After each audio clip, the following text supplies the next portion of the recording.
Трансплантацијата на коса е сон на секој современ маж кој од било кој причини е изгубил косата во текот на животот. Токму на таа тема трансплантација на коса разговараме со доктор Иклер Апајдин, хирург за пластична хирургија и реконструктивна хирургија. Добро дојдовте. Докторе, што всушност представува трансплантацијата на коса? In a simple definition, hair transplantation is transplanting the hair follicles from one side of the scalp to the other side, which the patient needs it. And we use the hair follicles that are resistant to shedding effect of testosterone. Наука, техника и уметност во хирургијата за коса. Кои се критериумите за успешна трансплантација на коса? There are several aspects, several important points in hair surgery, but the most important thing is the medical knowledge and the surgical experience and surgical excellency when you are doing your job. And the third one is hair transplantation is an aesthetic approach, and with medical knowledge, surgical experience and the aesthetic decision-making skills all together turns the hair transplantation into a kind of art. Докторе, што велат статистиките? Дали трансплантацијата на коса дава долготрајни или пак краткотрајни резултати? Of course, it must give some permanent results, otherwise it's meaningless to do hair transplantation. As I mentioned before, we use the follicles which are resistant to the effect of testosterone, and because of this the results will be lifetime long. Кој дел од скалпот има донорска регија за трансплантација на коса? Generally we use the posterior scalp. This area is the area between the ears, and this is the most dense part of the scalp. We use this area, and the follicles which are involved in this area are resistant to shedding. Докторе, што всушност се трансплантира? Дали се тоа влакнистите фоликули или самите влакна? Што значат броевите кои се споменуваат во врска со трансплантацијата? We are not transferring the hairs only, we are transferring hair follicles. You know, hair follicles are containing more than one hair normally. Some of them are one hair, some of them two hairs, some of them three haired follicles we have.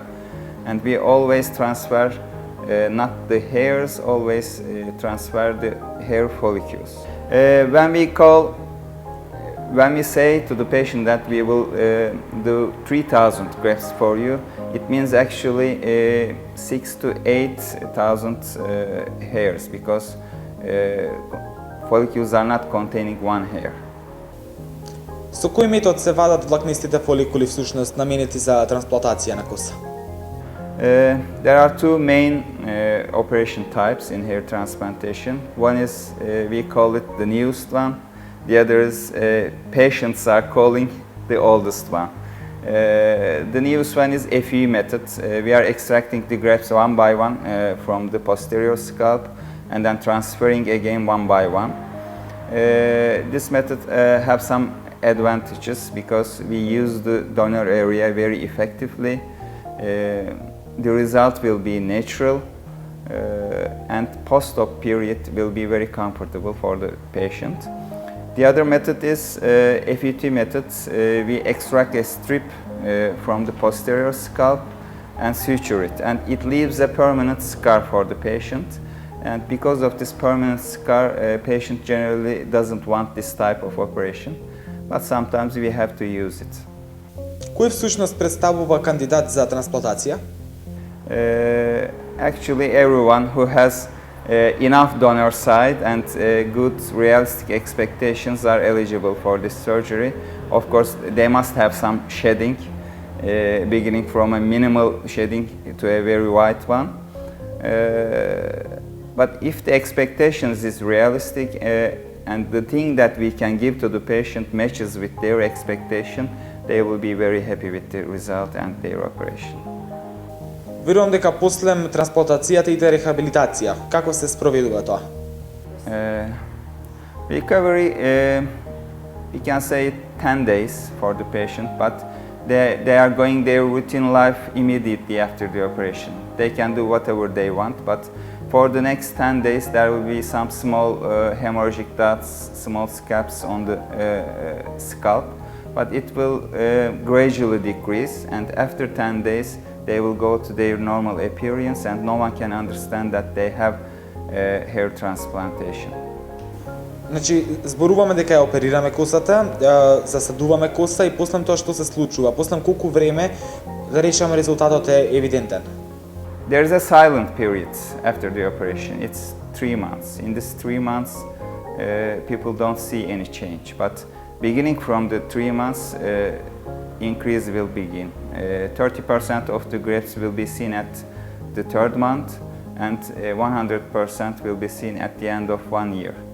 And we can say that 1 year, after 1 year, we will get the exact result and we make our controls. Колку време трае всушност операцијата? Дали е тоа некој болен начин на операција, дали поминува со анестезија, како се прави сето тоа? It depends to the surgery, to the patient, but generally we can say that it's a little bit long, 6 to 8 hours. But we always give some small breaks for the patient, and it's comfortable. We do this operation under local anesthesia. People are always awake. We listen music, watch television together, make our conversations, and even patients can sleep during the operation. Докторе, дали после трансплантацијата се добива природен изглед на косата? Што велат истражувањата, што вели праксата? Yes, I can say it, and we must say it because the natural result is very important in hair transplantation. You can obtain the natural results by choosing the correct method, arranging the follicles correctly, distribution, angles of them, making the hairline, a natural hairline is very important, and these all choices are made by the surgeon. And if your surgeon is experienced enough in hair transplantation, you will obtain a good result in 100%. How can the patients? Како можат да ве најдат пациентите?